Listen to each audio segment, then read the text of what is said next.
Well, hello everyone, and welcome in to Sixth Screen to the Watchtower, JAW World News, and we're glad you are with us tonight. Boy, we've got some great news stories to come up with tonight on Sixth Screen JW World News. Did you just hear Barbara and John? Boy, what a program that was. Those guys really have it together, and John shared so much with us being an ex-witness. I hope you heard that program. If you didn't hear Barbara's program before this one came up, go to Rick Farron Watchtower and listen in live. And well, it's not live now, but listen in as it's uploaded. I know you'll really enjoy that program. Well, anyways, I'm Rick Farron. I'm coming to you from the apostate capital of the world, right up here in Boston, Massachusetts. And thank you for joining us tonight. We really love to do this. We've been doing it now for 18 years, solid. We have never missed a Saturday night. We came close this week. I'll tell you, this was quite the week. I have to say that. Actually, there's a few things going on. My wife, Susan, just to give a little update, she's out of the hospital. But I rushed her in last Saturday night, right after our last program, last Saturday night. I had to rush her into Massachusetts General Hospital. It was about 12 o'clock when I got down there. And she was admitted to the hospital. She was in terrible pain. She also had a very high blood pressure, and pulse. So they admitted her. It took about 20 hours to get her in. So I was totally exhausted all week long after doing the program and rushing down to Boston and running into the emergency room and spending the night with her, and then coming back and forth all week long. So anyways, my health somehow got affected. And I'm going to tell you something. It's very strange. I don't know if anybody ever experienced this, but last Wednesday, I was going up to Massachusetts General Hospital to visit Susan. And, it's quite an ordeal just to do that. You have to park in the parking garage. Then you have to walk about a quarter of a mile to get into the building, walk upstairs to the 12th floor. I mean, not walk, but take an elevator up. But it's, it's a real chore. I mean, at 75 years old, I mean, I did it. And even if you were 20, it would take a job, it would do a job on you. But anyway, to make a long story short, last Wednesday, I walked into Susan's room where she was staying in the hospital. And all of a sudden, my jaw started feeling like someone gave me Novocaine. I had no idea what was going on. It got very, very numb. So at first I thought that, gee, maybe I touched some fentanyl or some narcotic drug of some type, and somehow it made my mouth numb. It felt just like Novocaine. When you go to the dentist and the dentist gives you a shot of Novocaine, your whole mouth goes numb. Well, that's what happened to me. And I'm saying, well, that's weird. So I thought some drug was interacting with my system. So I didn't think too much about it, but I went home and my jaw was still numb, just like the dentist gave me Novocaine. And I had a hard time even talking. It was that numb. So it started concerning me a little bit, but I didn't get overly worried about it. So I had a good night's sleep, but I wake up the next day and it was still numb. And my hand was numb. So now I got thinking, gee, this is kind of weird.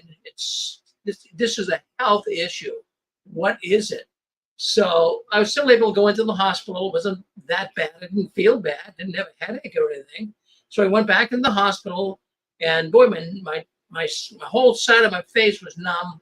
My teeth were numb. My hand was somewhat numb and tingling. So it got me kind of worried. So I came home, and I figured, well, I'll sleep it off. But the next day, I was still kind of numb, a little bit better. So I went up to see Susan again. And then when I took Susan home on Friday, I told some of my friends here locally what happened. They said, Rick, you want to go to the hospital? That could be a stroke. Yeah, you have to be careful. Yeah, I mean, really, you've been really doing a lot lately on 6 screens and working with Susan. Maybe you have a stroke going on. So they scared me to death. So I went up to the walk-in clinic here in my town where I live. And, I was afraid at that point. People can make you very afraid. Geez, I hope I didn't have a stroke of some type. So then, anyways, I went to the walk-in clinic, and the doctor checked me out. And he says, geez, he says, Mr. Farron, he says, things seem to be okay. He said, we could get a CAT scan on you, but I don't think it's necessary. He says, tell me about what's going on. So I told him about what we do here, what we have been doing with Susan and taking care of her and being a caretaker and being up late at night and not going to sleep. He said, I think you're just exhausted. Did that happen to you? Did you ever get so exhausted you had a hard time even talking? Well, that's how it was. So he thought it was just exhaustion. And he says, I don't have to send you to the ER. They don't have to do a CAT scan. But if it continues, do that. But I want to share that with you. So that happened this week. And so it was kind of a strange week. But we're here tonight. And I was even wondering, the way I felt the other day, I couldn't even talk straight. So I was thinking, geez, I might not be able to do the program this Saturday night, and that means we'll miss it. But we have not missed a program in 18 years. So here we are. And we're coming to you from the apostate capital of the world, as we say, right up here in Boston. And thank you for being with us. And we appreciate you coming in tonight. Friends, I have to tell you, the Watchtower is in deep doo-doo. Well, where are they going to go from here? Really? The whole world is now catching up on Jehovah's Witnesses. They know who they are. They know how evil they are. They know that the Watchtower is just a big lying cult. Yeah, that's what the world now thinks of Jehovah's Witnesses. One time they had a pristine, pure image. I mean, to be a Jehovah's Witness was like being a Navy SEAL. It was an elite thing. I'm one Jehovah's Witnesses. And people thought that they were the best Christians that possibly could exist. But now that we understand it all, and now the world is catching up on these bums, they can now come to grips with who the Jehovah's Witnesses are, a dangerous and a very destructive cult. So that's amazing. That's amazing that the world is now seeing who they are. And even this week, as I was going over the news for a Saturday night tonight, Belgium, the country of Belgium, they are ticked off with Jehovah's Witnesses. They've had enough. Not only Jehovah's Witnesses, but any religious organization or any organization that is covering up child sex abuse. So Belgium is on the witnesses case. They're looking into perhaps even taking away their charity status, like in Norway. So kudos to Belgium.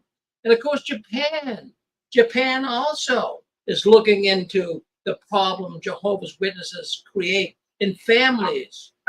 Japan is looking into the abuse, not just sexual abuse, but children being mistreated, children being really hit by their parents and physically abused. So Japan is looking into the witnesses. Norway, we know Norway is all upset with Jehovah's Witnesses, and rightfully so. So they took away the Jehovah's Witness charity status. That's about $2 million a year the Watchtower is now losing. Denmark is concerned about the Jehovah's Witnesses and their shunning practices and their sexual child abuse. Canada is looking into the witnesses and seeing that what they're doing is inhumane. The United Kingdom is also investigating Jehovah's Witnesses for sexual child abuse. And Russia has banned them entirely. And there's even more. There's even more countries. I won't get into it all, but friends, at one time it was just us. It was just a few of us, lone wolves as it was, speaking out in the wilderness, exposing the Watchtower. But now we have countries. We have countries that are catching up on the witness world. Isn't that a wonderful, wonderful thing? Well, I hope you're all doing. Yes, Jeff. Yes. Yes, sir. I pray and I hope Susan gets better. And please, Rick, go in for all of us. Go in and get an EKG. If they didn't give you one, please go do it because it's nothing. Yeah. Anyway, you're correct. The government is finally coming down on these bums. And I think it's going to grow. And, that's what I got to say there.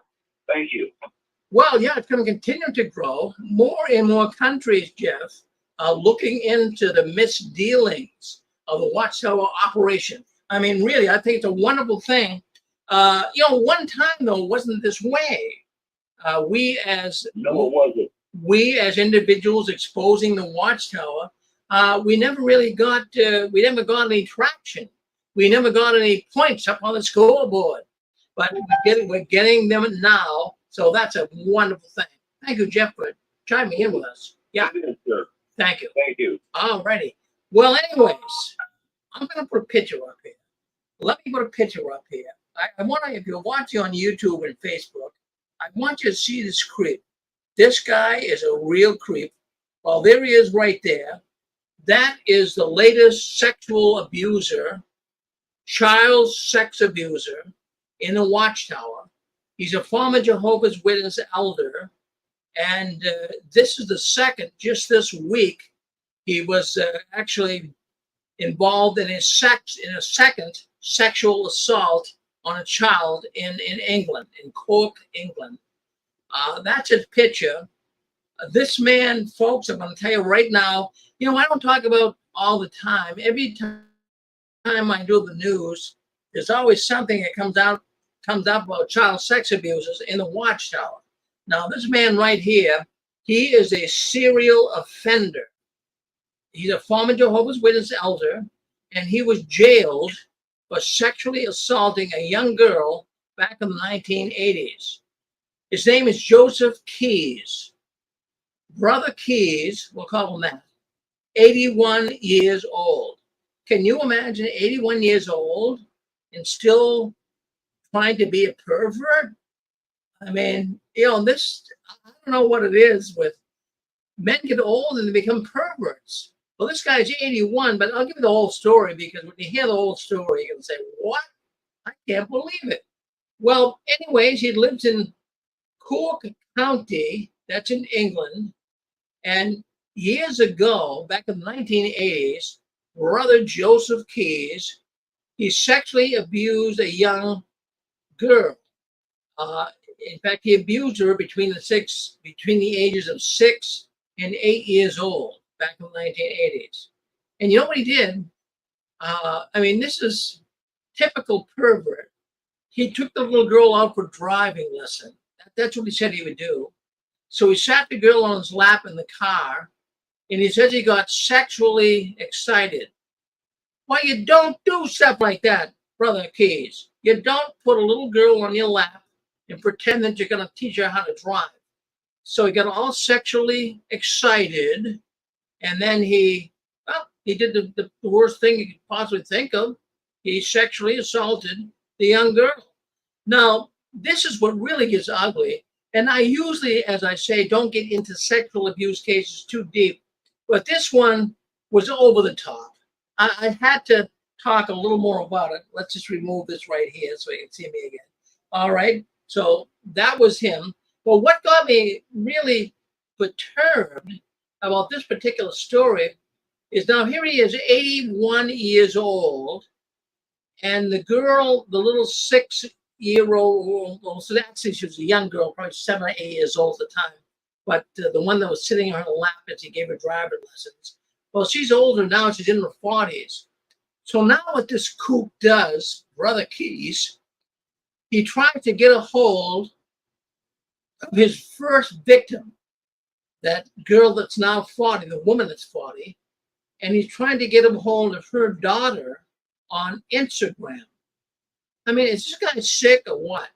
So now he's going after the daughter after many years. He's trying to now get her involved in some type of sexual relationship with him by contacting her on Instagram. Can you believe this? I cannot believe some things I hear here concerning perversion in the Watchtower. So he is in big time trouble right now. Of course, he did plead guilty in the 1980s, and he was actually sentenced to 15 months. But the nine months were actually suspended. So now here he is. He's going to go back to jail, obviously, trying to get a hold of a young girl on Facebook, the victim's daughter. That is pretty doggone sick when you stop and think about it. So this is what goes on as you hear stories. Well, we heard stories just a little earlier on Barbara Anderson's program. Boy, if you didn't hear that program, friends, if you missed that program that Barbara Anderson had with that former elder, you missed a lot. That was one of the best programs ever on the 6 screens. We kept it around for over 2 hours. It was amazing what Barbara and John Binney had to say. It was just totally, totally amazing.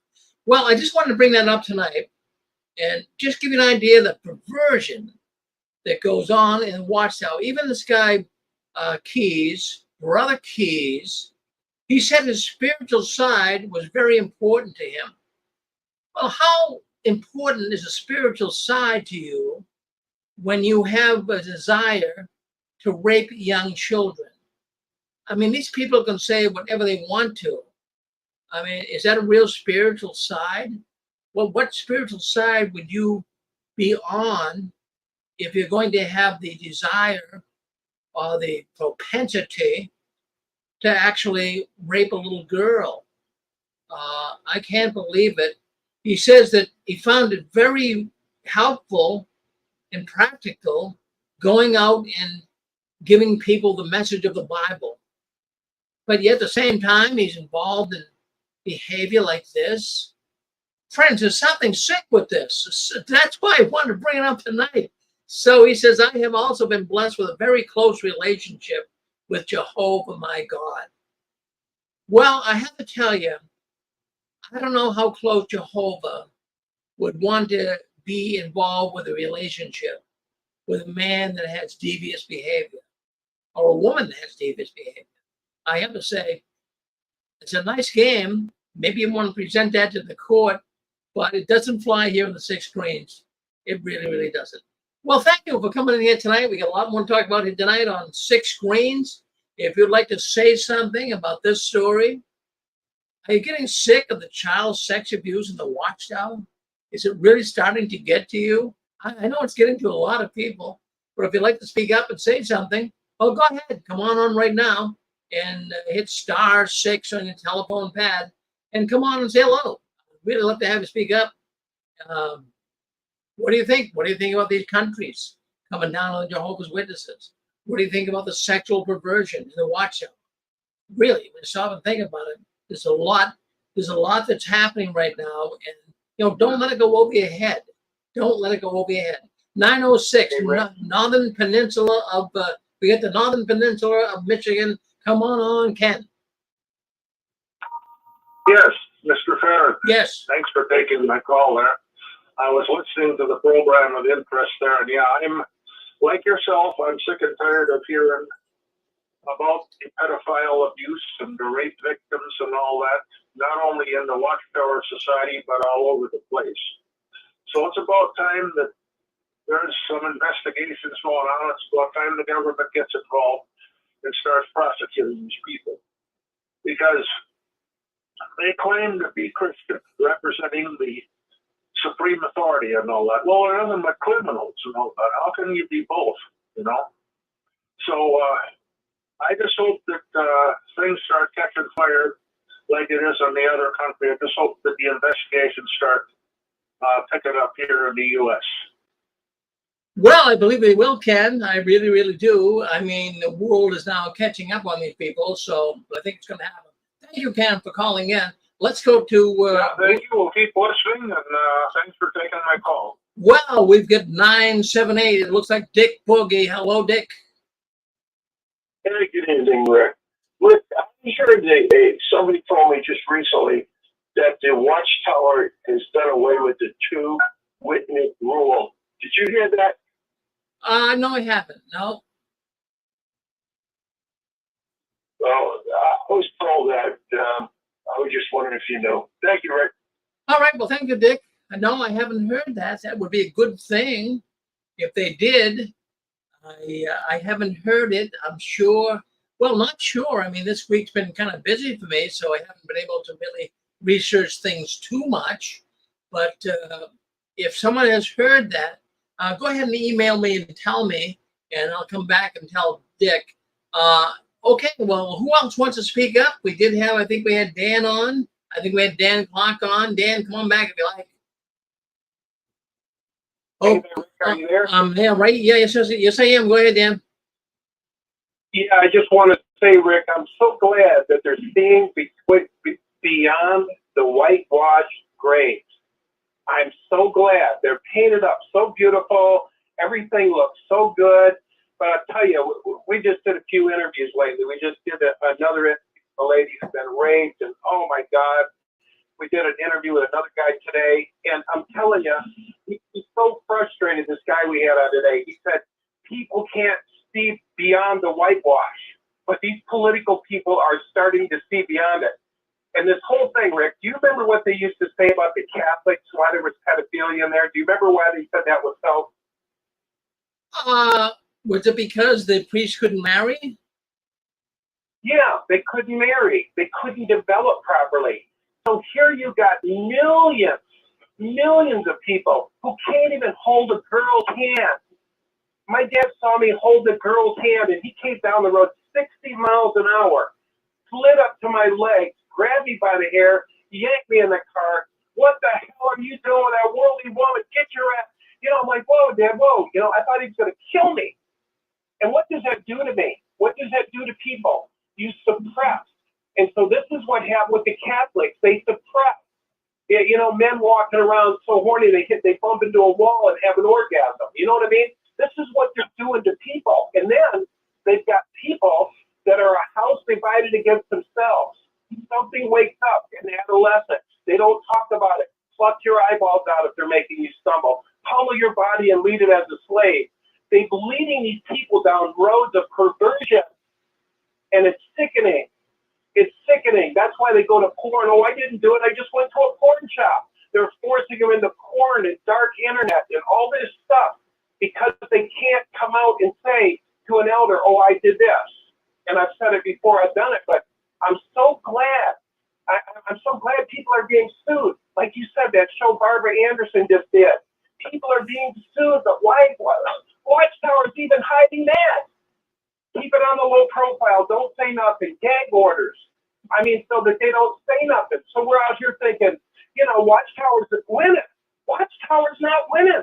Barbara Anderson said tonight, Rich, you heard her, Watchtower is gone. The elders are on their own. There's nobody running the organization. Isn't that amazing, Rick? Well, I think it's really something to take note of. I think we've been working so hard to see it at this point. Yeah. And it's there, Dan. It's there. Yes. And Rick, it's because of everyone. It's like somebody said today, no one person brings down Watchtower. It's all the voices, everyone coming on this show, every video that goes out, everything is a shout. It's a trumpet blast. And these trumpet blasts are bringing down the walls of Watchtower. It's happening right in front of our eyes. It's amazing. So thank you, Rick. Well, Dan, well, no, that you have a lot of passion and commitment. I like what you say. I believe that. It's the sum total of all of us. All of us. Even the people that speak up here tonight, yourself and others that speak up, it's a sum total of Facebook groups. All of this. It's dropping big time bombs on the Watchtower. It's like cluster bombs. Yeah. It really is like cluster bombs. Yeah. I'm going to tell you a secret. It ain't a secret, but it is. God is in integrity.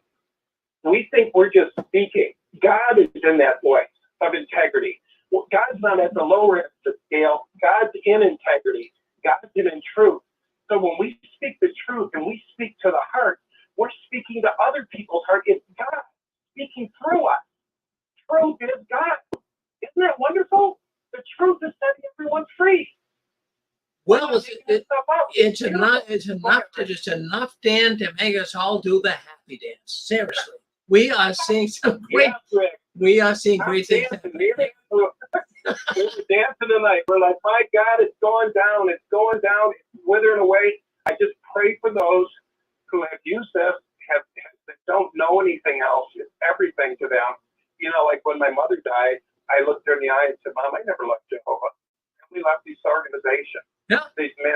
That's all it left. They never left Jehovah. And you know what? She passed with a smile on her face. But she did say, Jehovah's going to kill me. Jehovah's going to kill me.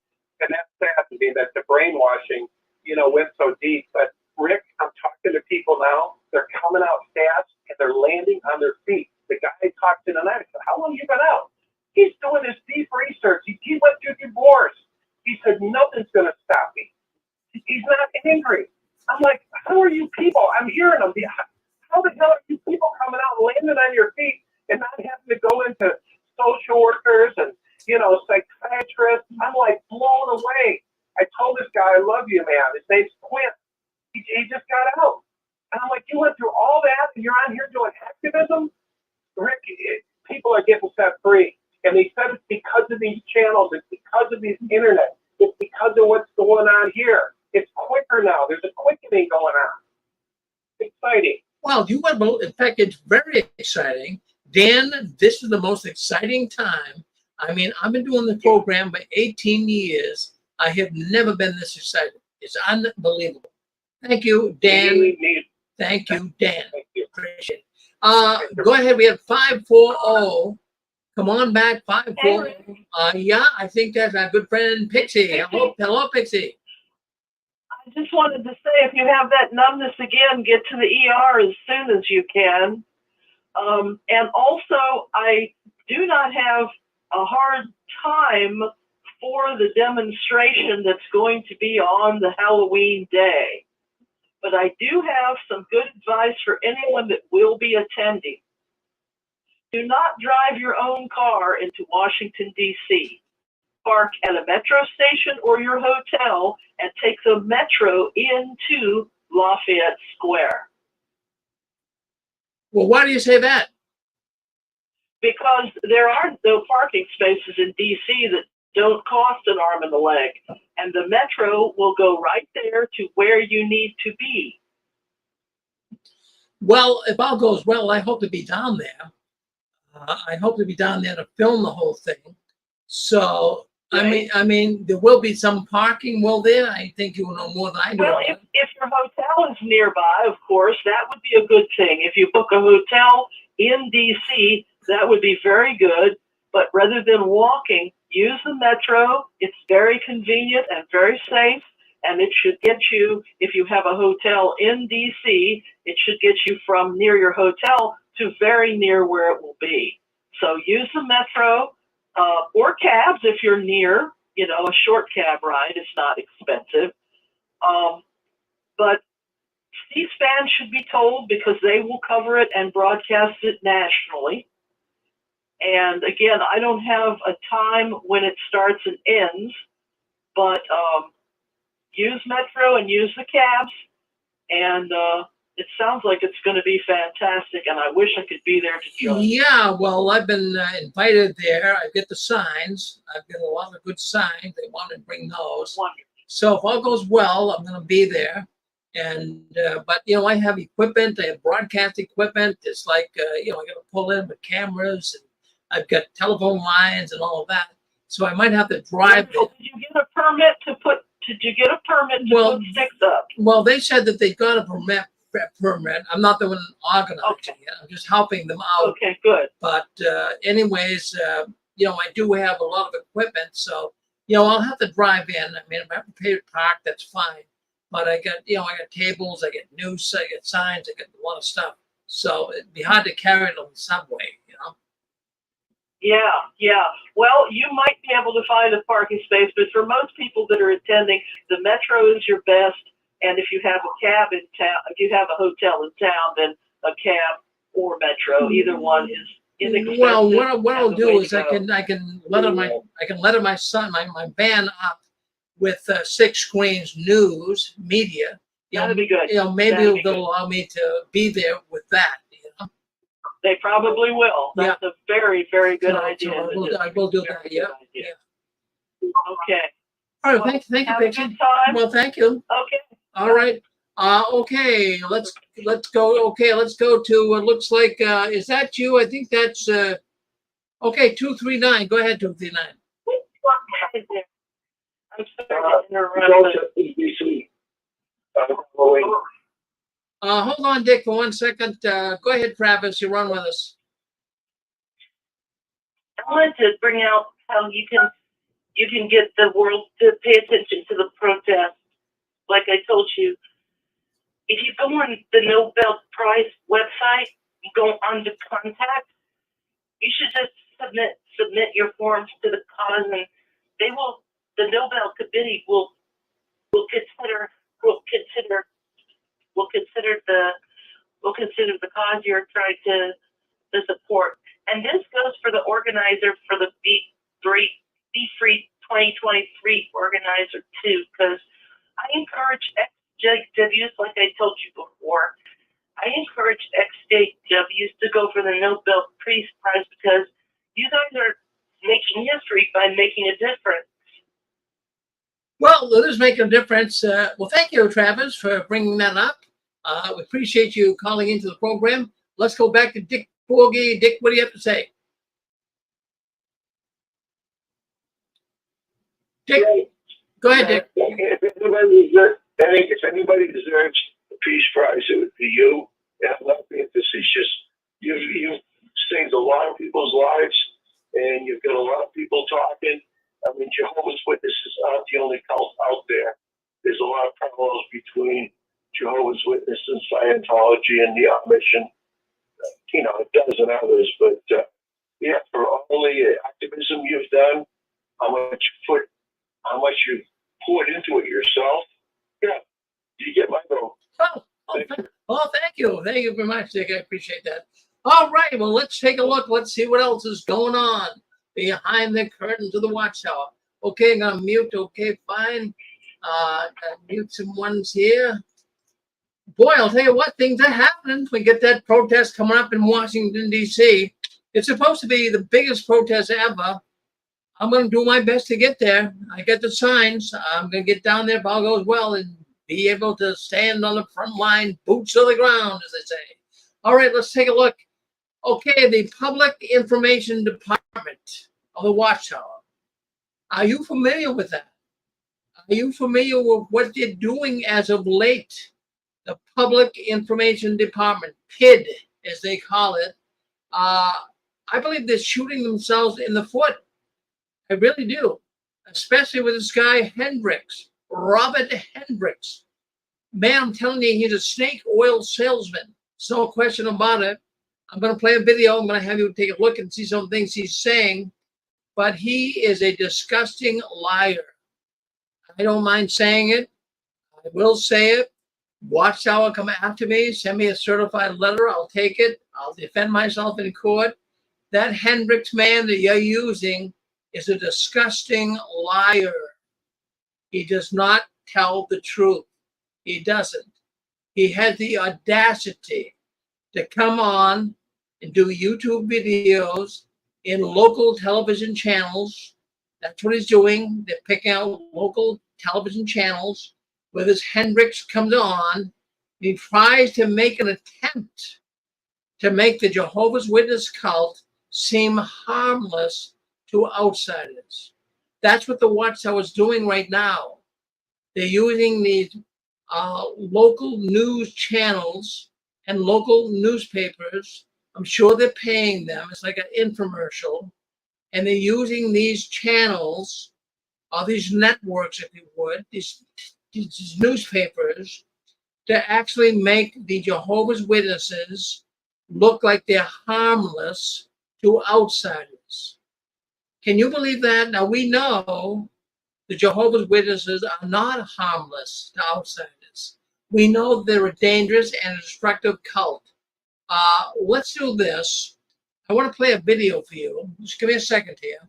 Now, this video was just done this week, and they have a campaign right now, the Jehovah's Witnesses do, where they're trying to, get more Bible studies. They're trying to get people to want to come to God. They're doing everything they can to bring people to the organization. So let's take a listen to this. I think you'll find it fascinating. Let's go there right now. And I want to play it. You'll hear it if you're on YouTube and Facebook. So let's play this right now. Certain parts I want to play, but let's listen to the beginning. This is what Watchtower's doing. Hendricks is being used as a spokesman to go on these various news broadcasts, and I do believe they're paying. It's a paid puff piece. So let's listen. Let's see why that didn't come up. Let's go back a little bit. Hold on 1 second. See if we can get this back.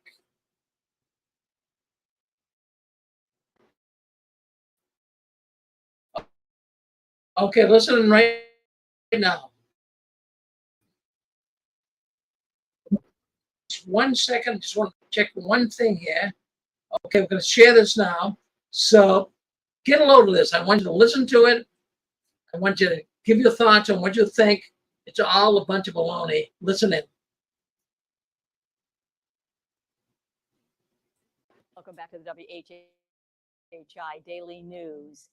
We have the national spokesperson for Jehovah's Witnesses, Robert Hendricks, with us. He's coming to us from New York, and we're talking a little bit about Jehovah's Witnesses and their global campaign for September, what's going on globally, but also how our local community is involved. So, Robert, great to have you with us on this beautiful day here. You said it's gorgeous in New York as well. It is gorgeous, and it's great to be back.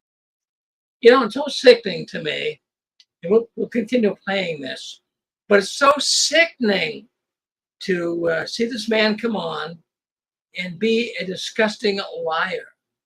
And then you see the news girl there. She's smiling. She has no clue to who the Jehovah's Witnesses are or what they're doing, but complete jackass. I mean, they should do the homework before they allow a guy like this to come on. He's nothing more than a snake oil salesman. But listen in. Listen to Robert. See what he has to say. Person for Jehovah's Witnesses, Robert Hendricks, with us. He's coming to us from New York. And we're talking about Jehovah's and the global campaign for September. What's going on globally, but also how our local community is involved. So, Robert, great to have you with us on this beautiful day here. You said it's gorgeous in New York as well. It is gorgeous, and it's great to be back, Robin. Thank you. Let's just begin with Jehovah's Witnesses. What do you all believe about the kingdom of God?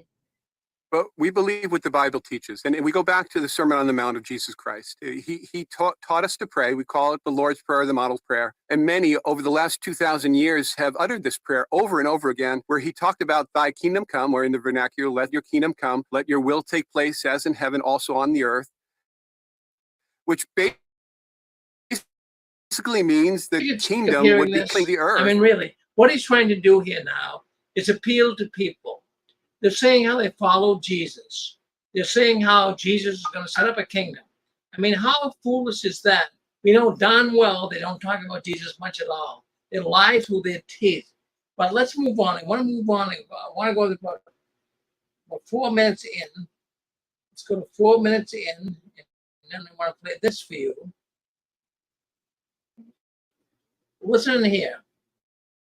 Our day and age, even where we're the most translated website on the planet, 1081 jw.org. Many people think we don't believe in Jesus, and that we're not Christian. But we define Christianity, number one, as Jesus being our Savior, following in his footsteps, being his disciple, and trying to do what he did, trying to think like he thought. We haven't perfected Christianity. We're just practicing it. But that's what we try to do every single day. And that, believe it or not, hurts us. When we hear, you don't believe in Jesus. No, we do. We love him, and he's our reigning king in the heavens. Well, stop right there, Robert. Do you believe that the Watchtower loves Jesus? Think about it. Does the Watchtower love Jesus? They love the governing body. But see how they come on with these puff pieces. These puff pieces make it seem like, oh my goodness, the Watchtower, oh, what a Christian organization. They're not Christian. They're counterfeit Christians. But they make an attempt to at least appeal to the outside world. They're Christians. And wow, we love Jesus. He's going to set up a kingdom. No, they love the governing body. Listen to that.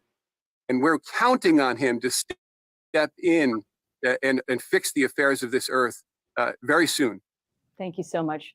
Thank you so much, Robert, for your message, for your work, your service.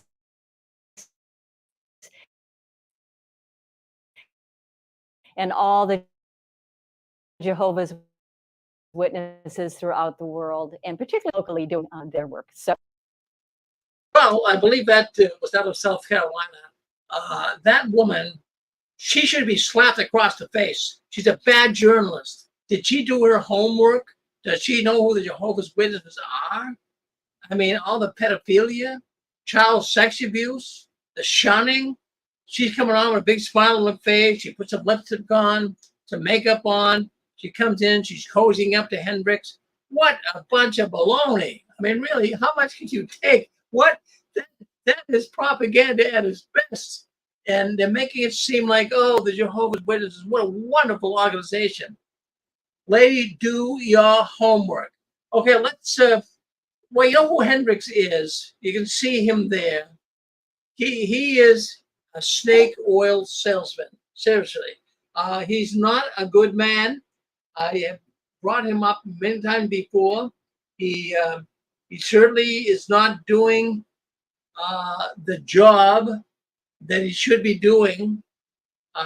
He should be telling the truth about the Watchtower, but he constantly comes on and tells a lie. And you know, I have to tell you something. This public information department, they're not doing a good job for the witness world. And I'm going to share something with you. I heard this week. I don't know if it's true or not, but let me throw it out to you. There are circuit overseers right now that are telling Jehovah's Witnesses that these puff pieces with Robert Hendricks and some of these spots that they're seeing on the internet, don't watch them. They don't want Jehovah's Witnesses to consume them, because the Jehovah's Witnesses are going to see there's a lie going on. They're going to see that the material the public information department is putting out is not true. How can it be true? Robert Hendricks has been caught on here on one of these puff pieces as saying that, you know, when Jehovah's Witnesses leave, that they're not really avoided by anybody. They're not shunned. They have the right to leave. I mean, that's a lie. And for Jehovah's Witnesses to actually see the puff piece, and then they go to the meeting and they hear something that's entirely different than what Robert Hendricks said, don't you think that the Jehovah's Witnesses would be in damage control at this point? In other words, Hendricks is saying one thing, but the witnesses are saying another thing. The Watchtower tells people to shun. When someone doesn't want to be one of Jehovah's Witnesses, they say shun that person. Hendricks says, no, that never happens. So the circuit overseers are now, from what we understand here, the circuit overseers are telling the witnesses not to really pay much attention to the public information department. Don't listen to it, because they know darn well that they're going to see that they're lying. And then the other thing is, I believe what they're doing here, when they bring a guy like Hendricks on here, I think what they're doing is they're going to bring these lies up in court. In other words, well, look at, we did this video. Look at this video we have on a local news channel. And, you know, we're showing you how Jehovah's Witnesses really do react. And they're not as bad as people think that we are. So they're doing these puff pieces to try to convince the court that they're doing the right thing. They speak with two tongues and they go to bed with the media. I'm just going to say that. So at the same time as the governing body steps up the persecution of the PMOs and FATers, so they're telling you, oh no, there's no problem. Don't worry about it. If you can leave the Jehovah's Witnesses, but don't worry about it. Nothing's going to happen to you. But at the same time, the governing body is stepping up persecution, and they are showing that to the PMOs and the FATers. This should wake the witnesses up. There's no question about it. I just hope that it would. Hey, Yes, Jeff, go ahead. Yes, sir. I was going to say they, from what I understand and what I've heard, that they took all their shunning videos down, and evidently this Hendricks, they're playing this clown good money. Watchtower is to sit there and lie on TV or on radio to promote Watchtower. What I got to say. Thanks. Yeah, well, this should wake witnesses up, Jeff. No doubt about it. Dick, you're on with us. Go ahead, Dick Boogie. Yeah, hi, Rick, this is Connie, and I just wanted to say I'm so glad to hear that you're doing well. I'm sorry about the scare, but I'm really happy, honey, you're doing well. I was going to say, you know, the PID department is nothing more than the public relations department. I had worked at PR in San Francisco International Airport in the Bay Area when I lived down there, and it's basically, you know, they send out a lot of press releases, and it's the department for Watchtower or anyone else in PR. It's the department that gives you the appearance of what San Francisco International Airport's about, or Watchtower, or any of the public relations departments. But the point I wanted to make, Rick, was with regards to this guy Hendricks being such a liar. I don't know if you had seen it, but I'm sure quite a few listeners had. It was some time ago. There was this brother who had been an elder, and he was able to fade from the organization and really get into his Bible and learn about Jesus Christ and have a relationship with Jesus. And he got away from the organization itself. Well, the brothers, meaning the other elders, the governing body members, the circuit overseer, whatever, they were not aware that he had faded. So they had called him in. I don't even know what state it was because it didn't say, but they called him in to give a public talk on a Sunday. And, you know, Rick, it was one of the most powerful videos I had ever seen, because he got up there and he was up there no more than 10 minutes at most. And he started talking about Jesus Christ, and he talked about how important it was. He was very tactful. You know, he wasn't real blatant, but he was very tactful when he started talking on a Sunday. And he was mentioning how important it was to be able to really read your Bible and have an understanding of God's word and do your own research, is what he said. And then he talked about having a relationship with Jesus Christ. And after, you know, maybe 8 minutes, 10 minutes at most, Rick, the brothers in the congregation, the elders, shut down the sound system, and they told him, they went and approached him. They said, you're off the stage now. You can't talk about this. And he knew what was going to happen if he talked about Jesus Christ. So my whole point is, you know, Watchtower puts on this appearance in their public relations department that, yeah, we really do believe in Jesus Christ and all this, you know, la-di-da stuff. So when it really comes down to it, no, they don't. And that video, I was very shocked to see that, because it really, you know, explains the truth of who Watchtower is. And I don't think a lot of the brothers and sisters that are in are even really aware of how blatant and really how despising they are of Jesus Christ. I mean, when it comes to the memorial, I remember when I first started going the first, you know, couple of years, I'd go to both memorials in our congregation. I just couldn't get enough of it. I thought I was doing the right thing, you know. And then, you know, as you get older and you get wiser, you realize it's nothing more than a satanic mass. I mean, they just don't even partake of the emblems, only the anointed. Well, that's not what the Bible teaches. So anyway, honey, we're here. I got to go into the store, and I just want to tell you, Rich, we're in South Carolina, and there's the most beautiful harvest moon out. It is so gorgeous, Rick. But anyway, I wanted to give you and Susan our love tonight. So thank you. Well, thank you, Constance, very much. Well, appreciate it. Okay, we have 580. 580, you run with us. Go ahead, 580. Yeah, hi. My thoughts on that news clip that you showed. My thoughts are that Watchtower paid for that airtime.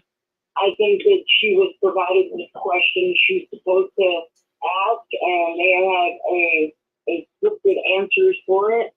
I don't think that was a real, actual, legitimate interview. I think Watchtower paid for it.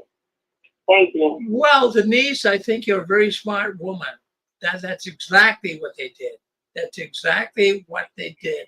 Yeah, the Watchtower, that's a paid infomercial, a way to promote their program. And this is waking witnesses up. Exactly. I have to tell you, if I was one of Jehovah's Witnesses, this would wake me up, because what they say in these PR pieces are different than what the reality of the Jehovah's Witness is. You know, Hendricks came on one of these pop pieces saying that when a person leaves the Jehovah's Witnesses, they are not avoided. We know they're avoided. We know they're shunned. Of course they are. So, you know, a witness will hear this and say, wow, that doesn't make sense, because we're supposed to shun people when they leave. So this is waking a lot of witnesses Well, up. I know for a Go ahead. Yeah, I know for a fact Watchtower will lie. After the Australian Royal Commission, I had called Watchtower to ask them if they were going to implement some of the things that the court has suggested for them to do. And they told me at headquarters they didn't know anything about it, and that I should call Australia branch. So I called Australia branch. It was $50 for 15 minutes to call. And I called Australia branch and led them to believe. Well, I can't say I led them to believe. I told them I was not a Jehovah's Witness, and that's a fact. But I didn't tell them that I knew about the organization because I grew up in it. But he outright lied to me. He lied right to my face, and I had a recording of it on my channel for everybody to hear. I asked them if they were going to specifically do something it was suggested to do, and they said, oh, well, we've been doing that for years. And I was like, oh my God, no. You know, there's no way the organization would do what the courts had suggested them to do, because it's so outright against their doctrine to do so. And he outright lied to me and said, oh, yeah, we've been doing that for years. You know, and I was like, oh my God, they lie so much. If they think that you do not know anything about the organization, they will lie right to you. And that clip that you showed is exactly that. They will lie to people and outright lie because they know most people don't know anything about the organization. And so it's easy for people to believe those things, even though you know darn right that they don't do it, they won't do it, and will never do it. Well, Denise, you got these guys nailed. You're on the ball. You know what's going on. Thank you, Denise. Thank you for checking in with us tonight. We have got, did 615 want to say something? 615. 720. You're on. Yes, it's me, Rick. I just wanted to make another point. You know what's amazing about the Australian Commission is that they were caught dead in a lie. You know, we don't shun people. They don't have to sit in the back of the hall. They can intermix. And then, but here's what's even worse. To continue after that, to make a blatant lie and then continue that practice. And like Tony said, we're never going to stop that. This is the way it's going to be. We're going to punish people. We're going to do this. So I'm thinking about this guy. What's this guy's name, Rick? You just put on that short clip? Hendricks, Robert Hendricks. Yeah, I'm thinking, what a scumbag. I mean, you know, there's a million activists. It's like when something goes down in a big corporation and you see all these activists, you say, what the hell's going on? Everybody tunes into the news channel and says, what's going on? I wonder what's going on with these activists. And then they find out they're pouring sewage into the, streams or something. But here you've got a million activists out there speaking from the heart. What can from would take a job other than a man sold his soul for money? Isn't that sickening, Rick? To think a man, I mean, that's what I hear, a man that sold his soul. In fact, that's what I hear Stephen Leff and all of them. They sold their soul for a little money. I mean, Rick, they don't know who they are. They're never going to discover who they are, the wonderful people that they were created to be.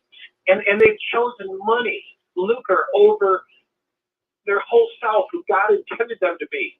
And it's crazy to hear a man, he'd have to be the bottom of the barrel to look at a million activists, a million sincere people who are looking you in the eye and saying this organization screwed me. They got people and they're hiding it. And to think that man took that job, that's pretty bad, Rick. My God. Well, it's hard to really believe everything, Dan. It's unbelievable what we hear. It's just, yeah, you shake your head. It's unbelievable. Yeah, it is. Yeah. It's unbelievable. And the other thing, Rick, let's do one last thing I'll say real shortly. How can they push Jesus? We didn't push Jesus in there. It was Jehovah. That's the thing that blows me away now when I listen to governing body. It's Jesus said, Jesus said, Jesus is going to return. Yeah, they're trying to sound like Christians. And yet they're practicing the same dark arts. And I'm saying dark arts, and here's why I say it. I'm going to just say it clearly. If you take your life energy, which is my breath, and you talk falsehood, knowing it, you're practicing dark arts. Falsehood is the father of the lie, it's Satan the devil. When we speak falsehood, we're participating in that. These guys are participating in dark arts and saying they follow Jesus. It's a joke. It can't succeed. You can't carry the dark arts. All your practice is abandoning people, lying, hiding pedophilia, and say, we believe in Jesus and he's coming back soon to save us. You can't say that. And so this is how bad they are. They've chosen a lie over falsehood, they've chosen falsehood over a lie, and they're walking with darkness. And, that's why people are running out of there. Like you said, I would stand up, falsehood over the truth. Okay, that's it, Rick. Thank you. Well, thank you, Dan. Always good to hear from you. Okay, let's go with 864. 864, you're on with us. Go ahead. Oh, hey, Rick, how's it going? I just want to make a very good comment on this Robert Hendricks and how spooky and deceiving the organization is. And he said it. His words were planned. He talked the language of mainstream Christianity using phrases in that comment that he made that, yeah, we believe that Jesus Christ is our Lord and Savior. Now, this is a term we hear in most all Christian churches. You don't hear this in the Christian. The question that journalist should have asked, well, if you believe Jesus is your Lord and Savior, but do you believe he's your mediator? And as we know, that Jesus is the mediator only for the 144,000.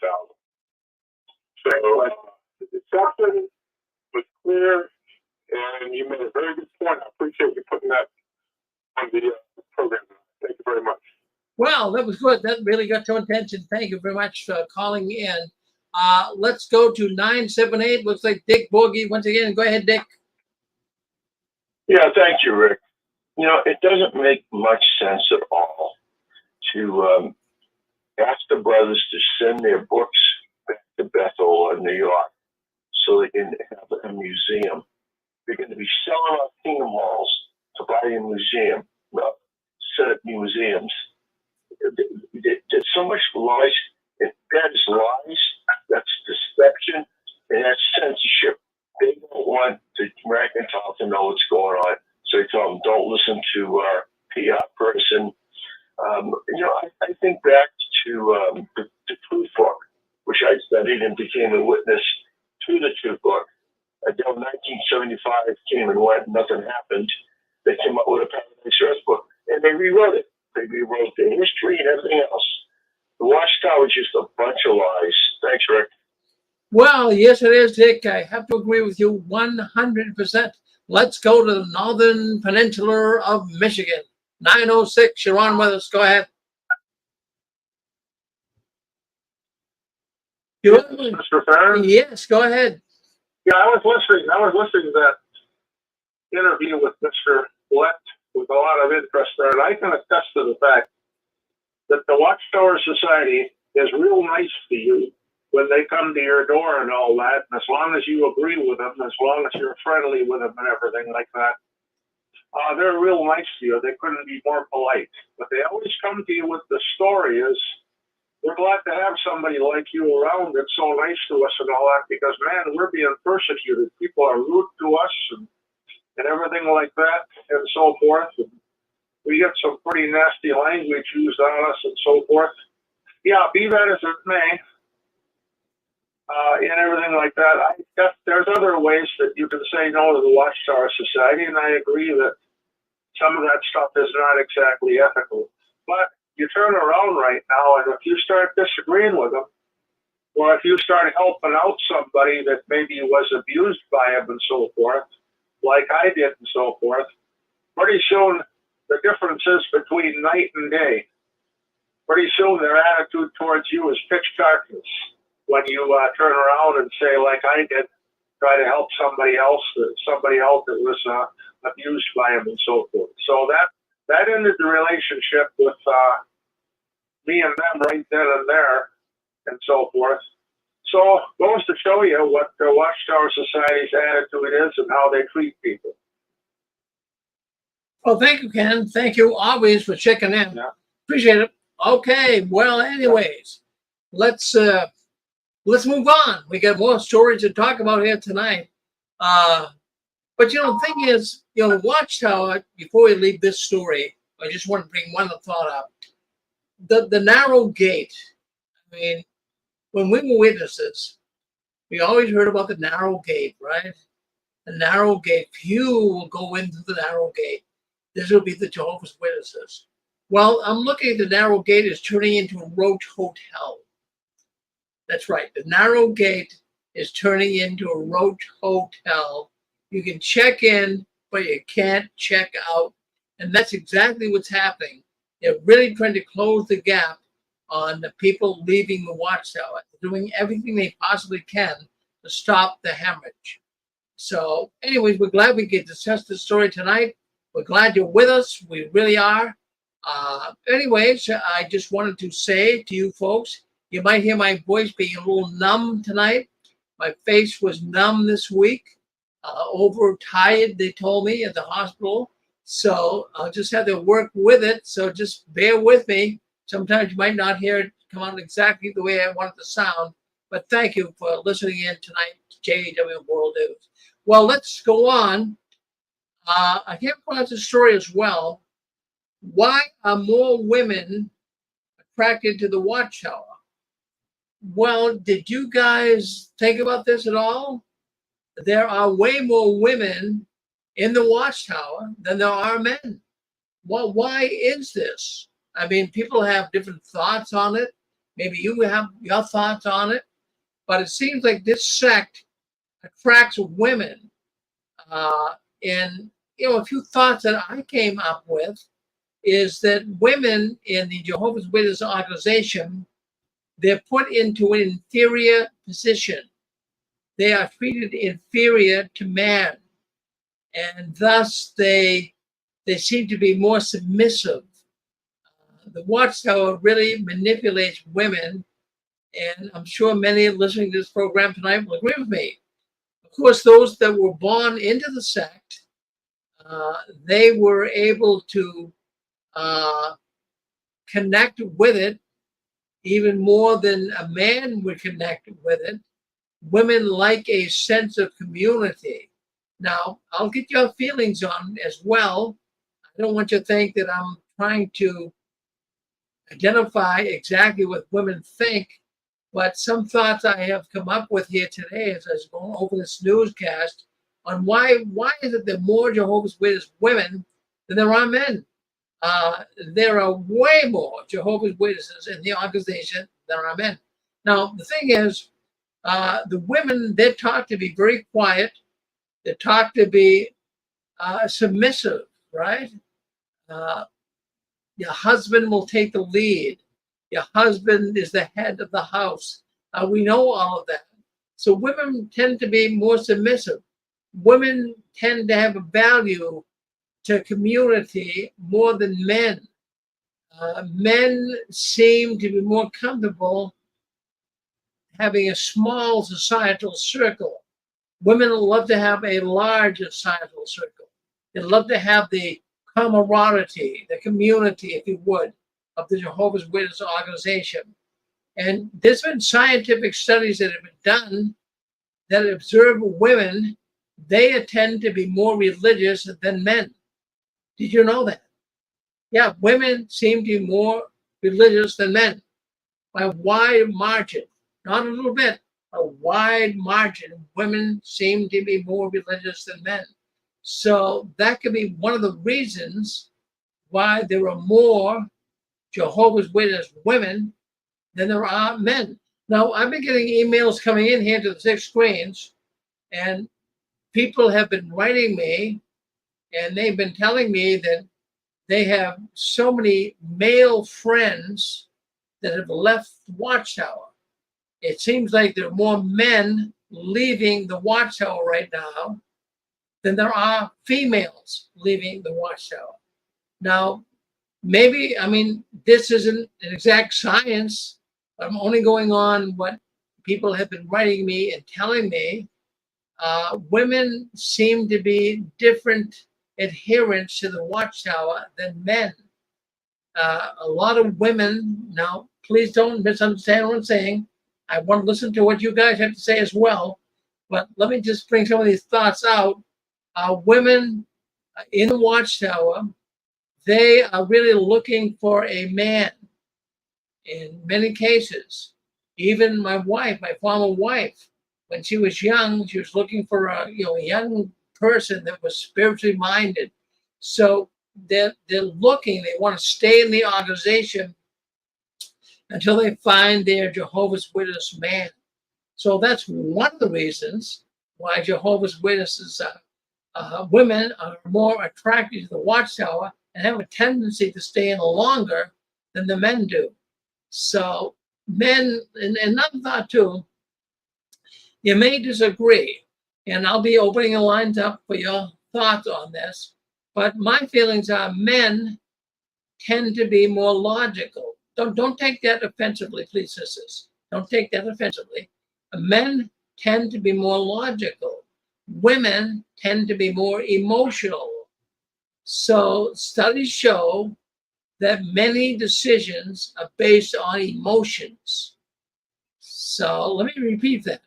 Men tend to be more logical. 312, just mute yourself if you would. So men tend to be logical, women tend to be emotional. So men will kind of look at the Watchtower today from a logical standpoint and, I'm getting out of here. I don't want to be any part of it anymore.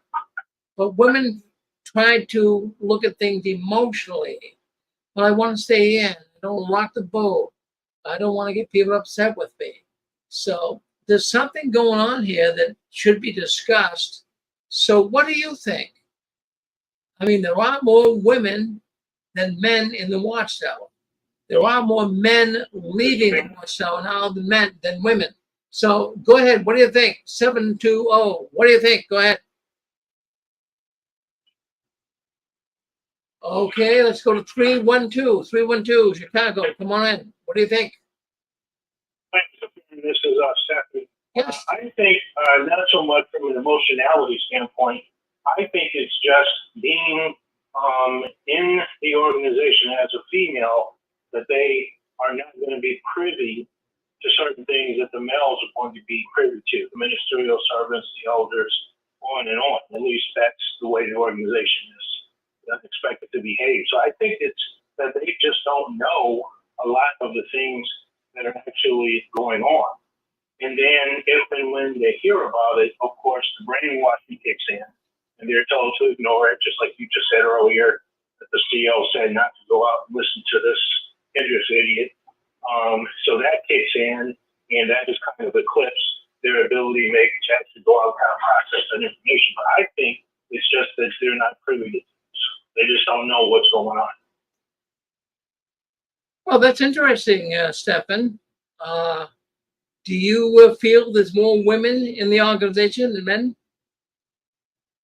Yeah, there's always been. I mean, that's always been the case. It's always been something like 8 sisters for every brother. And I was born in, and I can tell you when you get to those late teen years, and early 20s, and you would go together, maybe sisters. There was always about a 4-to-1 ratio. I mean, I've seen morbidly obese, unattractive people be able to find wives and get married, and in regular society, that would not have happened. But that happened in an organization because the women outnumber them by such a vast amount. So absolutely. Well, good. I appreciate you calling in tonight, Seven. Thank you very much. We're going to go to Arizona. We're going to go to 602. It looks like Gilbert Gonzalez. Hello, Gilbert. Hey, Rick, I can't speak from experience 'cause I'm not a woman, but just from what I've seen is that, and what I've experienced in the congregation is that you got to put yourself in the shoes of a woman. She comes across the border to the United States. She doesn't speak English. She's working. She lives in a poor area. There's gangs. There's drugs. What are you going to do? And this is what Watchtower does, especially in big cities. And this is why they grow in foreign languages, because these women are looking for a place to take their kids with suits and ties and pretty dresses. And it's very pretty. And they love God and so forth. And so what happens is that as a mom in these big cities, because I've seen them even in Yuma, right on the Mexican border, I see how these women, they don't really love the Watchtower. They just know that their children are safe. That's what they feel. My kids are safe here. Because they see the drive-by shootings, they see the drug trafficking, they see the prostitutes in the street. That's one. And the other thing is, I did a video on this, and it has to do with spiritual adultery. These women are not taught that you don't have to have sex with another person to commit adultery. Watchtower does this all the time because you're a married woman, and all decisions like Christmas, what your kids are going to play as far as baseball and stuff in school, that should be decided between a husband and a wife and not a third party. So these women don't even know that they're in a spiritual adulterous relationship with Watchtower because they've never been taught. Nobody in the church and no man, like a father figure, grandfather, said, honey, my daughter, don't ever let other people in your marriage. And all of the problems that you see, Rick, in the Jehovah's Witness religion is somebody else getting involved in your marriage decision. It's nobody's business what you and your wife decide, whether your kids are going to play Little League Baseball or not. But Watchtower will write an article condemning Little League Baseball. Who gives them that right? It's none of their business. So people don't even know that spiritual adultery exists. I did a video on that. But I really believe the first point about the drugs, the drive-by shootings, picture yourself in that situation, and you'll understand why in the United States the Jehovah's Witnesses are big in numbers in the foreign language. What do you think? Did I make you look good, Rick? Well, you always make me look good. Thank you, Gilbert. You always, thank you. That's my job. Well, thank you. I know it's a good job. Your commission check will be in the mail. Yeah. Well, thank you, Gilbert. All right, listen. Before we do move on, I do want to bring up here, I see Jimmy Bell has been coming in here tonight. Now, he had a big interview this week. So, we'd like to invite Jimmy on. I think he is wondering why nobody's bringing that up. I don't know why, but if he would like to come on, he's certainly welcome to come on the program tonight and talk about that before we go to Fran and Joe. So let's just give him a couple seconds if Jimmy wants to come on and talk to us about his interview this week. I think it was really fascinating, the interview that he had. I give him a lot of credit. He does a great job. Jimmy's a good man. We love Jimmy. So if Jimmy would love to come on and just talk a little bit about it before we move to our next program, we certainly would allow that. I see that he is in here tonight.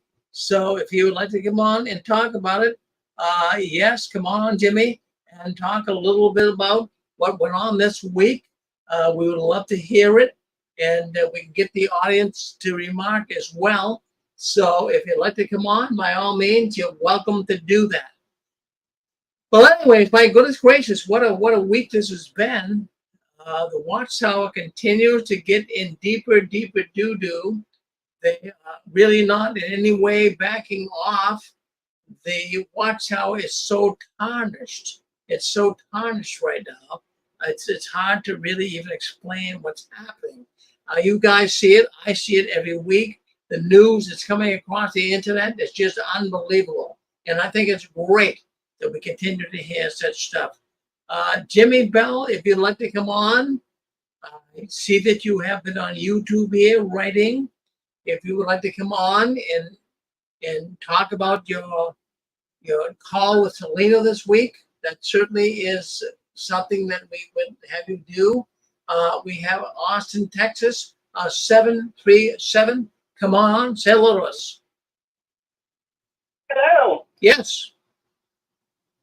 Yes, hi. I live in Texas now, but I used to live in Wisconsin. Now, I wasn't a Jehovah's Witness, but I did study with them for almost 30 years. I wanted to learn the Bible, and basically that's why I did it, because I wanted to learn the Bible, and not many other religions were teaching the Bible, okay? I got to know a lot of women, and I became friends with them. And even though I told my last, I should say, instructor about how I did not believe in the shunning and that I could probably never, ever be a Jehovah's Witness, she still wanted to be friends with me. But I was always wondering why. And it was because she would come to my home and talk about people that are in the congregation. It was interesting. And she complained about her spouse and all that stuff.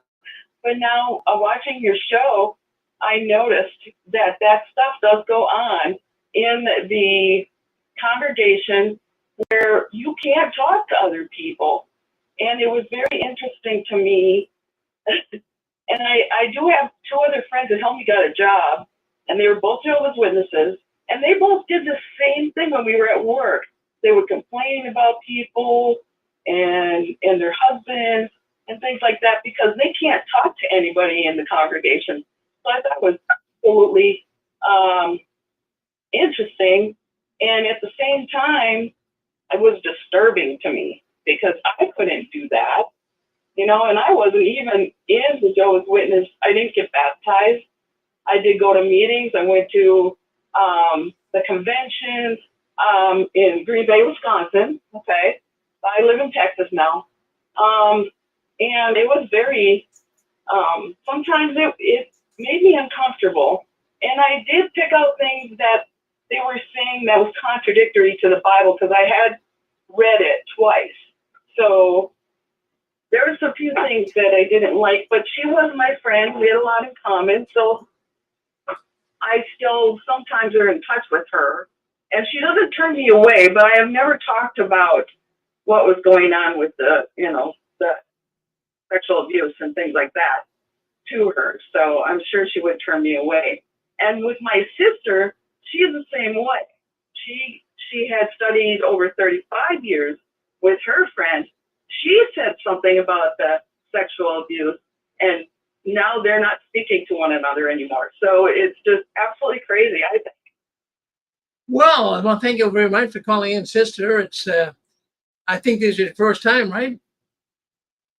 Yeah, this is my first time, and I haven't been watching very long, but it's a very cool show, and now the Lord had answered my prayer. Because I'm like, is this really the religion that I want to be in, or do I want to be in one at all? Because I do read the Bible and I discern the Bible, and I believe in Jesus and I believe in God the Father. So I feel like I'm in union with the people that actually believe. I mean, not everybody believes, but that's the way I feel about it. I don't have to be in a religion to believe in our God. Well, thank you, sister, for calling in tonight. I'd love to have to call in more often, but I'll spend more time with you. But thank you for sharing your thoughts here on the Six Queens tonight. Thank you, sister. Thank you very much. You're welcome. Okay, we have got, listen, I mean, this week was a big interview with Jimmy Bell and Selena. Let's bring Jimmy on right now. Hello, Jimmy. Good evening. How you doing, sir? Well, I'm doing good, Jimmy. That was quite the interview you did this week. I mean, really, you're doing a good job, Jim. You're doing a real good job. I appreciate that, Rick. Let me ask you, what was your biggest takeaway from the interview? Did you get a chance to watch the whole thing? Yeah, I did. Yeah, I found it fascinating. I found that, and obviously she has been terribly abused. There's no question about that. Sometimes, I mean, she has mentioned things that I'd like to have her go into more detail, but maybe she can't do it because of the legal restrictions put on her. But at this point, I mean, it's getting a lot of buzz and a lot of people are listening in. So I found it very fascinating that Richie wanted to come on and talk about it. She's not hiding. She's not running. She's talking. Oh, yeah. And the thing is I've had a lot of people, complain about, oh, where's the documentation? Where's the evidence? Where's all this stuff? But just a little while ago, y'all had that court reporter? What did she call in on Barbara's show? Yes, she did. Yeah, I think it was. Yeah, and she said that she wasn't allowed to talk about some things. So it's the same situation. And like we said, for those that are still questioning things, even Selena said in the interview that as time goes by and she's able to drop more stuff, that's going to be done. Basically, what we're doing is we're laying the foundation of the story. Last night's episode was designed to show you and the viewers and whoever watches it the foundation of the mental techniques that Watchtower uses on people.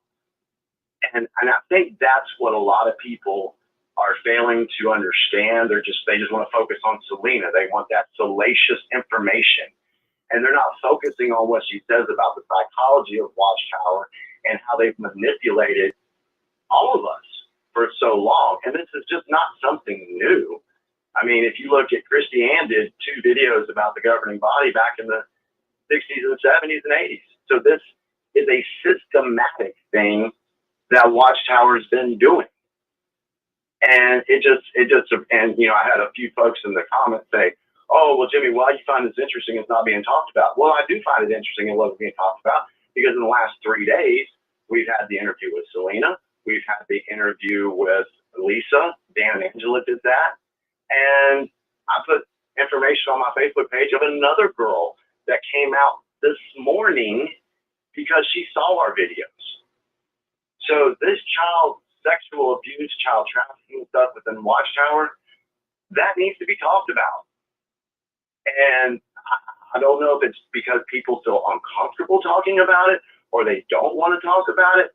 I don't know what it is, but it needs to be discussed.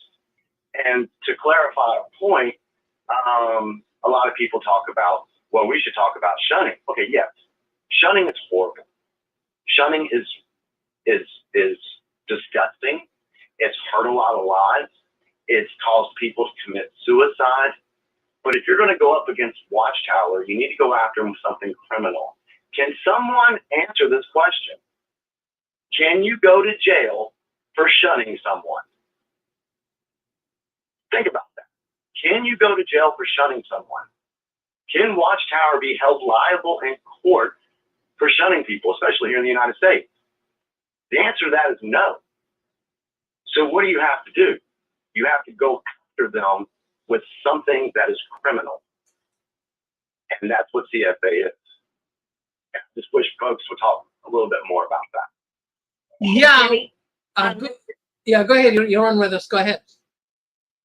This is Angela Clark. And, I listened to almost all of your interview with Selena. I definitely listened to the rest of it. I love it. Because, for the first time, we're having people come out. I just had another lady on this Worldwide Church of God lady that came on our show, and this lady nailed these terms that they're doing too the next day.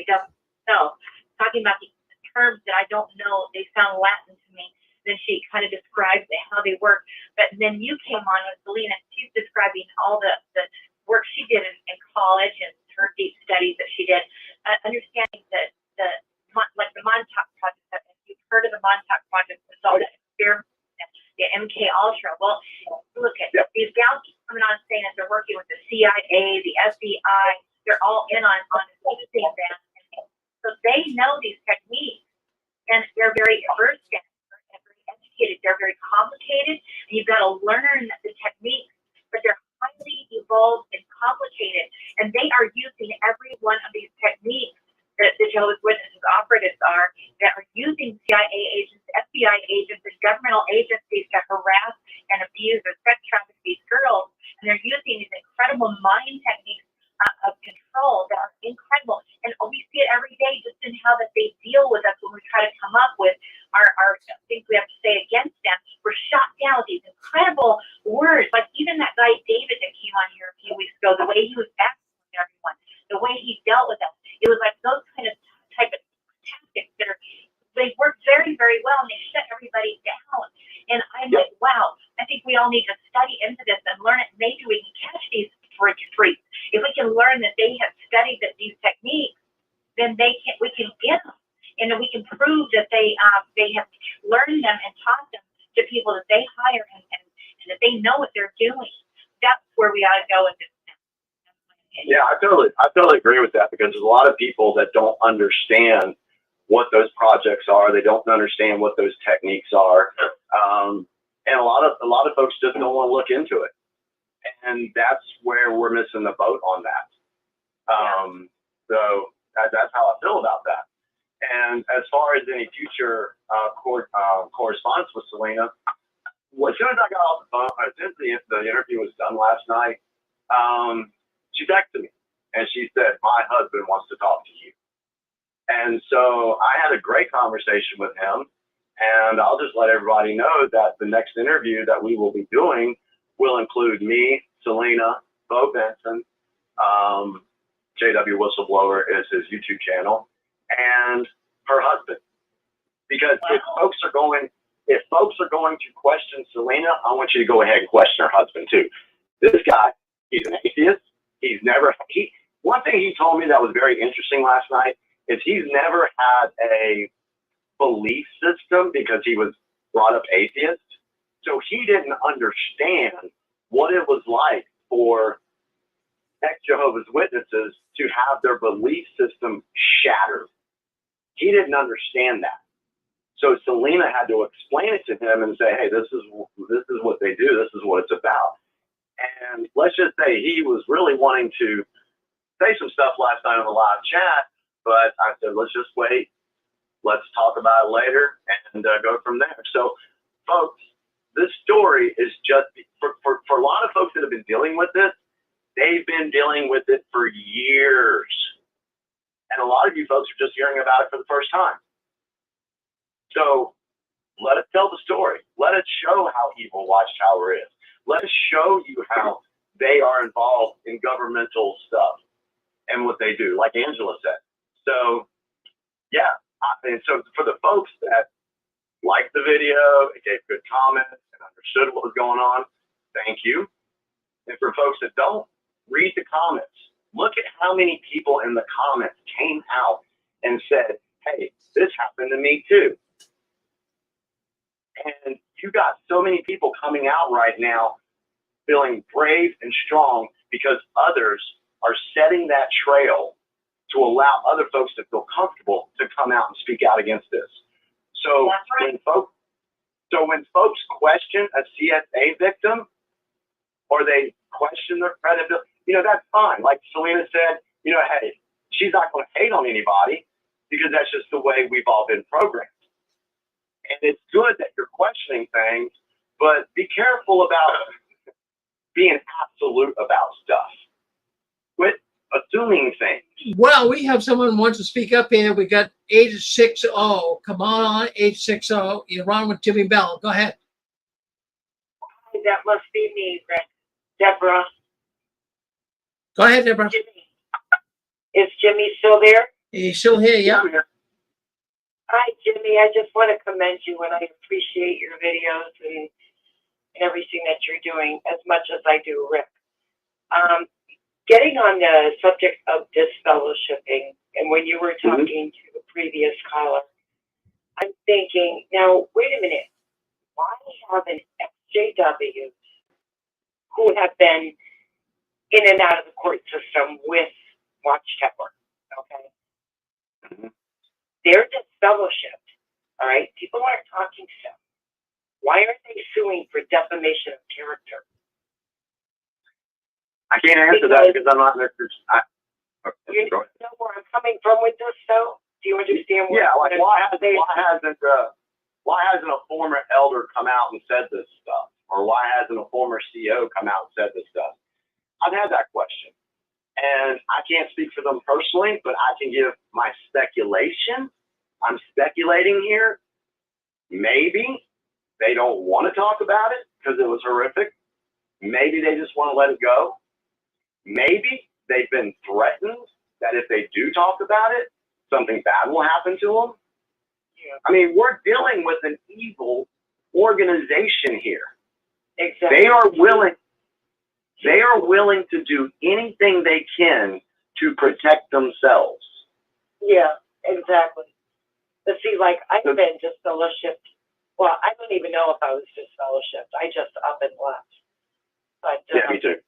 I have a sister she's 16 years older than I am. I don't even know how old she is. She's in her 80s. I'm 68, so 16 plus 84. She's 84. Now even when I was a baptized JW, she disowned me for whatever reason. Wow. And she's just one of those types. You're not good enough for her character. But but when I stopped going, she made it really abundantly clear she'd never talk to me again. So, I mean, it had a lot to do with, not living by the principles that she knew and understood the Watchtower to be. But it's like, okay, well, Watchtower doesn't help in that matter. And they're implanting in the Jehovah's Witnesses' heads that people like me and others are, the dirt of the ground. And to me, that would be defamation. If an employer went around telling people, well, if you talk to them, you're going to be fired, or that's defamation. Mm-hmm. Right? You know what I'm saying? I mean, I agree with that. That's just not right. So maybe, like if I had a lawsuit, I would go on the premise of defamation, because all these people were your friends, and then all of a sudden, just because some conglomerate, group of people decides, well, you can't be among them and cohabitate or whatever and be talked to, we're going to belittle you, and now these people are forbidden from talking to you. That's defamation of character. Yeah, I agree with that, and I understand that. I've got another connection with a gentleman in California that I'm hoping that he'll come on do an interview with me. He's 67 years old, and he was highly involved in Watchtower in the mid 70s, early 80s, and the stories that he's told me about the elders in those congregations that he was involved in are just appalling. I mean, there was one point where there was two congregations meeting in a hall, and because of money situation, there was one congregation wanted to sue the other one. Now, has anybody ever heard about that? A congregation wanted to sue another congregation, and they ended up calling New York and sending a representative out, and that representative ended up getting rid of all the elders in that congregation that wanted to sue, and they swept it under the rug. So all I'm saying is, like they do everything else. Then they get somebody else in to do the same thing. There's nothing but a bunch of swindlers. I don't know. But anyway, it was good talking to you, Jimmy. Keep up the wonderful work. I appreciate it. Yeah. I just, I'm thinking in my head after the conversation that you were having with the previous caller. It's like, that's defamation of character. It's like, yeah, I agree with you. I don't understand why people don't go just on that premise alone. I mean, I could even go to the courts and file a suit against Watchtower, for my sister if I wanted to. Yeah. Because she doesn't talk to me because of what Watchtower has implanted in her head and said, she's a bad person, she's of the world, but they talk to the people of the world, don't they? Yeah, they sure do. Well, Jimmy. we thank you, Deborah, for coming on tonight, and Jimmy, we thank you. Jimmy, in fact, they're asking for your YouTube channel on YouTube here tonight. So why don't you put that YouTube channel of yours on the chat room here tonight? People want to know it so they can get in touch with you, okay? All right, I'll do that, Rick. Thanks for having me. All right, thank you, Jimmy, thank you. Okay, so anyways, we've got Fran and Joe coming up here next. I really want to thank everyone for coming into the 6th green tonight. We really appreciate it. And a lot of people come through here tonight. Now, listen, we do not have a Sunday program tomorrow. So no Sunday program tomorrow. That will be next week. And friends, don't send any money. I know I have to keep telling you that. Don't send any money to the 6th greens. I'm not about money. I want to help you for free. I got out of the organization for free. I'm not looking for patrons. I'm not looking for any money. We're doing it here because we love you. We're trying to get you out of the Watchtower. So we appreciate your thoughts on that. I want to thank all the people in the past that have sent money, but I don't need the money. I don't want you to send it. Give it to someone that can really, really use it. What you could do for me, though, is why don't you like the channel, subscribe to the channel, share the channel. That's what you can do. That would make me very happy. That would be more to me than money, because we want to keep the 6 Queens of the Watchtower going so that you guys can have a voice. This is where ex-Jehovah's Witnesses come to talk every Saturday night and every other Sunday right here on the 6 Reigns Tele-Network. Well, thank you very much for coming in tonight to JW World News. I don't want you to ever give in, give up, or out. Keep waving the flag of victory. And the last one leaving the Watchtower, please turn off the new light. We're going to go now to Joe and Fran, the outside story, right here on the 6 Reigns Tele-Network. Hold on, we're going to go. Stay with us on YouTube. We'll be right back.